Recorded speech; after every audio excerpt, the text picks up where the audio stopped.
So I know a lot of the times we like to talk about companies that keep messing up because big companies seem to always mess up, right? We just talked about Ghost Recon pretty recently and how that came out seemingly not ready almost and full of microtransactions. We'll talk about the Switch games that come out where it's missing half the game and you have to download it. And we'll just talk about games in general, how there's just no manual or nothing really with it other than a disc or a cartridge, or in some cases, the box and a little code that you download the game with. That's kind of a shame, seeing as how it used to be to how it is now. So I kind of wanted to take the time today to actually talk a bit about CD Projekt Red and how they go against the norm for bigger companies, right? Like EA, Ubisoft, Activision, and they'll actively call them out pretty constantly, like a lot, consistently even, about loot boxes and microtransactions and all this stuff. They're seemingly kind of old school when it comes to this, and they pretty much believe, if you looked at GOG or anything else, that DRM is not a necessity for a game to make money and sell well. And they do rely on the fans of that idea to kind of back them with their games, but you see things like Witcher 3 and the hype around Cyberpunk, which looks awesome, by the way. I'm really looking forward to that next year. And now the latest example is CD Projekt Red releasing the Witcher 3 on the Switch, everything on the cartridge, a 32 gigabyte cartridge, which I think that might be subsidized by Nintendo. I can't guarantee it or anything, but I have a feeling Nintendo has some sort of something when it comes to this to help them out with the price of that 32 gigabyte cartridge, because hearing about that was something else, right? Oh, it's coming on a 32 gigabyte cartridge. Everything is on there. It's the complete edition. And yes, it is $60. That would be $20 more than the MSRP currently that is listed for the PlayStation 4 and the Xbox One version. But you can also find them, of course, on sale, and you can find them used and everything. But if we just go straight up by MSRP, it's about $20 more. However, it's already on sale on Amazon for $50. So I would check that. I'll leave a link below if you want to check that out, especially if you were already thinking about getting it. But the physical copy was accidentally released early. The street date was broken, and there were pictures that were posted on Reddit of it. And we had kind of already known that it was going to come with some extra stuff.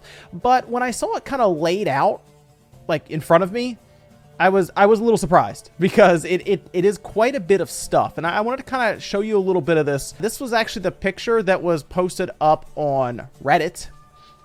Check that out. Walmart, I believe, accidentally sold it early. They apparently rang it up as like NSW or Nintendo Switch release. They didn't even ring it up correctly, because when I go to Walmart, if a game is out early, for example, I saw the Pokeball Plus early even. I was like, ooh, I'm going to try to grab that. The register blocks it once you scan it. So I've never been able to get anything early from a Walmart, like ever. I've seen quite a few things, including Labo even, out like over a week early.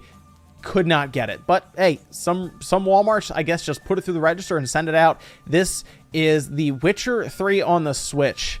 Straight up, physical copy. And you can see, of course, it comes with a box and everything. It comes with the game, a cartridge that does not need any extra downloads. So think of like NBA 2K, for example, where you have to download like 20 something gigabytes, or any other games. LA Noire comes to mind as well, where you need the download or you can't really play. You can play like 10% of the game or something. We see that a lot where games are just needed. I mean, in some cases, they don't even have a cartridge in there. They just put a code in. We saw that with Wolfenstein Youngbloods very recently.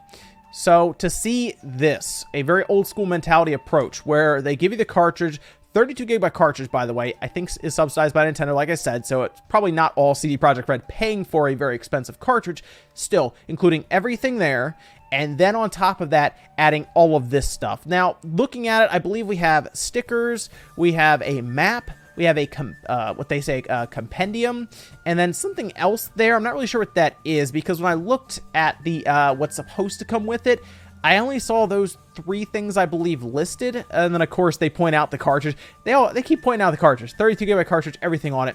I get it. You want to point that out in today's landscape when it comes to the AAA developers around them that are not doing this practice. If CD Projekt Red was more like an EA or an Activision or a Ubisoft, and I'm glad they're not, obviously, you would have tons of microtransaction stuff in The Witcher 3 or in Cyberpunk that's coming out next year. that does not look to be the case with Cyberpunk, and it's definitely not the case with Witcher 3. Now, they did do, of course, a DLC, but people bought the DLC and were very happy with it. It was obviously not cut from the game. It was like almost like its own whole other game that they released basically with it, and that does come here with this copy. So you get a lot of game here for the price. And I know it is obviously downgraded, right? It's going to be on a Tegra X1, which is still very impressive to consider.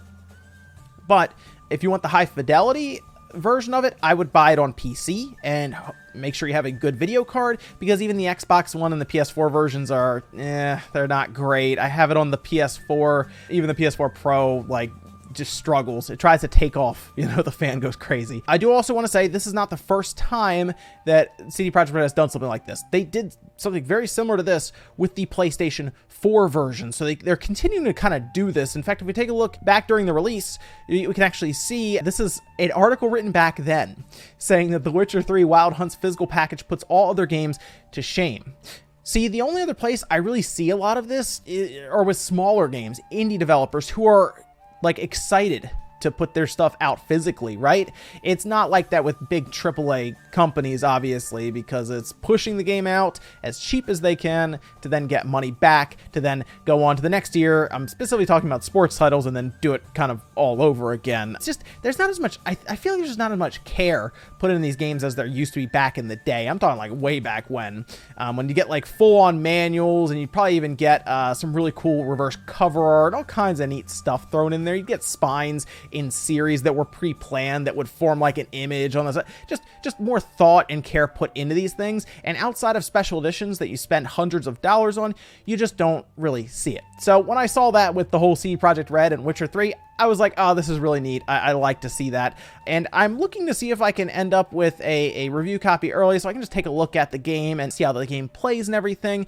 But it's technically out there now, and some impressions are also starting to come out from the person who managed to get a copy early. So we'll see. But yes, I would go out and take a look at The Witcher 3 if you've never played it.